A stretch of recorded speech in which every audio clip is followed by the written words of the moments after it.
Three men cornered the Apache girl. The rancher stepped in. "She's with me." When Lyria, the young Apache girl known among her people for her fearlessness, stepped into the dusty trading post on the outskirts of Clearwater Ridge, she didn't expect trouble, nor did she carry the kind of expression that invited it. She came only to trade the white corn her grandmother had entrusted to her, hoping to secure medicine and a few supplies before returning to her tribe. But as soon as she crossed the threshold, she caught the cold, lingering stares of three men who had been lounging idly by the shelves. They were ranch hands from a nearby spread, known around town for their arrogance, men who took silence as weakness and confidence as defiance. And the moment their eyes settled on her traditional attire, the braids that marked her lineage, and the proud straightness of her back, their whispers turned sharp enough to cut through the room. Lyria refused to acknowledge them, focusing instead on the items she had come to trade for. But the men stepped away from the counter and slowly fanned around her, as if some unspoken signal had passed between them. She could feel the shift in their footsteps behind her, the way the air tensed, the way the shopkeeper suddenly found excuses to turn his gaze away.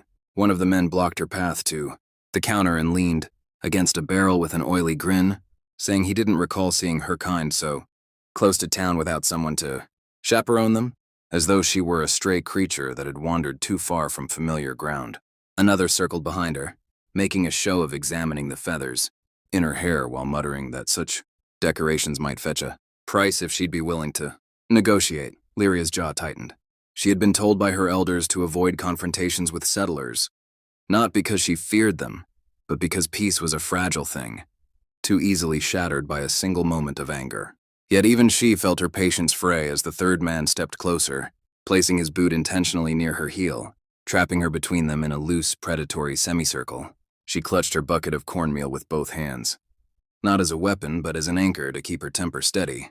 The men laughed among themselves, sensing her discomfort, and the one nearest her shoulder suggested she accompany them outside, so they could properly welcome her to town. Lyria lifted her chin, meeting his gaze without flinching. But just as she parted her lips to deliver a warning of her own, the door behind the men swung open with the crisp smack of wood against the wall. A tall rancher stepped inside, dust still clinging to his coat, his spurs giving a metallic ring with each step. And the atmosphere changed instantly because he wasn't just any rancher, he was Cole Avery, known across the county not for brutality or arrogance, but for the quiet strength of a man who had earned respect without demanding it. Lyria recognized him faintly. He had passed through Apache land before, never crossing boundaries, always nodding respectfully at those who watched him from the cliffs. Now he stood still, analyzing the scene before him with narrowed eyes, and the three men stiffened, though not enough to step away. "Something going on here?" Cole asked, his voice level but sharp-edged enough to cut through their smug expressions. The man closest to Lyria laughed, nervously, and claimed they were only having a friendly conversation. But Cole walked closer, placing himself directly between Lyria and the man blocking her path. The shopkeeper pretended to busy himself behind the counter, hoping the tension would dissipate without dragging him into it.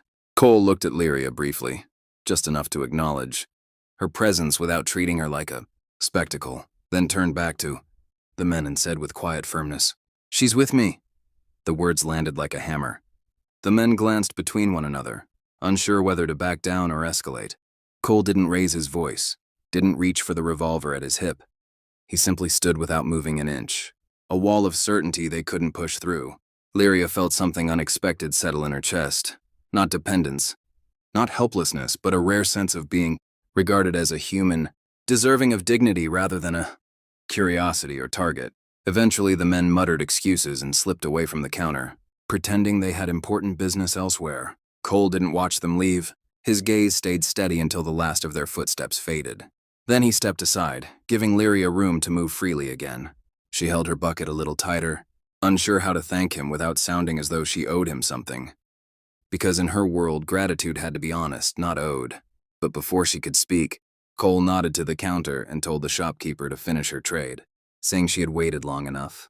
And as she approached the counter, feeling the weight of danger lift from her shoulders, she couldn't help but wonder why a man with no obligation to her people had chosen to stand in the way of three others, all for someone he barely knew.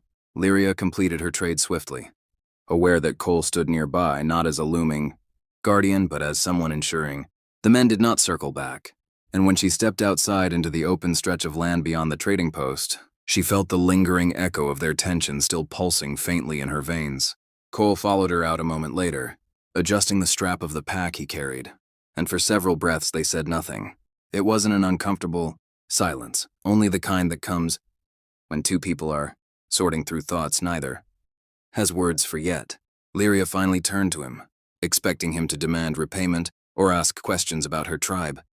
But Cole simply asked if she had far to travel.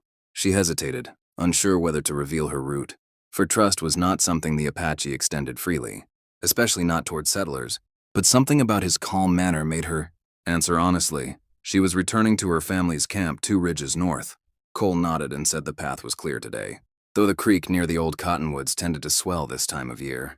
He wasn't offering to escort her, merely sharing information, and Lyria found herself appreciating the distinction. She studied him quietly, wondering why a man surrounded by other settlers, most of whom believed Apache were obstacles to expansion, carried no hatred or entitlement in his eyes. Cole caught her studying him but didn't look away. Instead, he told her something she hadn't expected, that he had seen her tribe from afar during cattle drives, and though he didn't know their language, he respected the way they moved across the land as though they belonged to it, rather than trying to conquer it. Lyria considered his words carefully, trying to determine whether they were genuine or simply convenient flattery.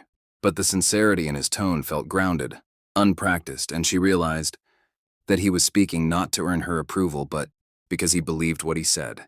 Before she could respond, a distant shout echoed from around the corner of the trading post, one of the 3 men from earlier. Voice thick with anger, he and the others reappeared, walking toward them with a heavier stride than before. And Lyria instantly sensed this confrontation would not dissolve as easily as the first. Cole stepped forward, but Lyria placed a hand lightly on his arm, not to stop him but to show that she refused to be pushed behind him like someone who couldn't stand on her own. The men approached, their frustration sharpened by the humiliation of being dismissed earlier, and the largest one jabbed a finger toward Cole, accusing him of siding with outsiders instead of his own kind. Cole didn't react, didn't even shift his stance. He simply said he sided with what was right, and what was right didn't change depending on who stood in front of him.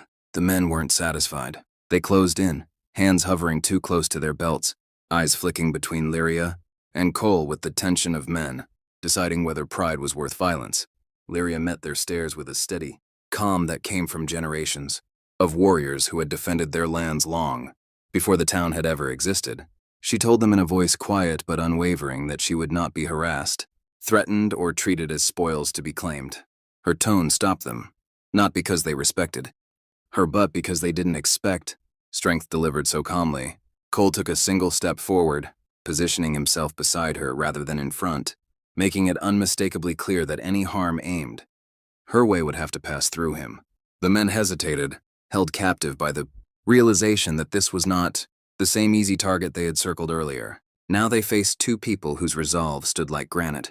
One of the men muttered that the whole situation wasn't worth the trouble, but the largest hissed that backing down again would make them look weak. Cole replied that strength wasn't measured by the willingness to bully innocent people, and something about the way he said it, neither mocking nor threatening, just firm, made the air shift again.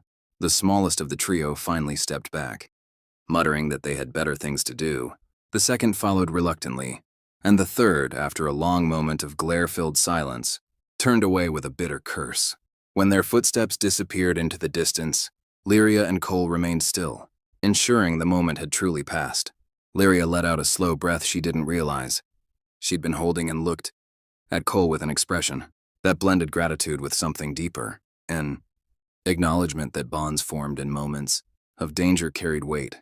Cole gave her a small nod, saying he was glad the situation ended without bloodshed. Lyria replied that strength paired with restraint was a rare quality, and Cole responded softly that respect worked both ways. She adjusted the bundle of supplies now tied at her side, preparing to begin the journey home. Cole told her he hoped their paths would cross again someday, not as rescuer and rescued, but as equals who understood the weight of shared moments. Lyria studied him for a heartbeat longer, then nodded once, a gesture carrying more meaning than any spoken thanks. As she walked toward the open land leading to her people, she felt the world shift slightly. Not because danger had passed, but because a bridge had been built where none had existed before, strengthened not by obligation or fear, but by honor freely given.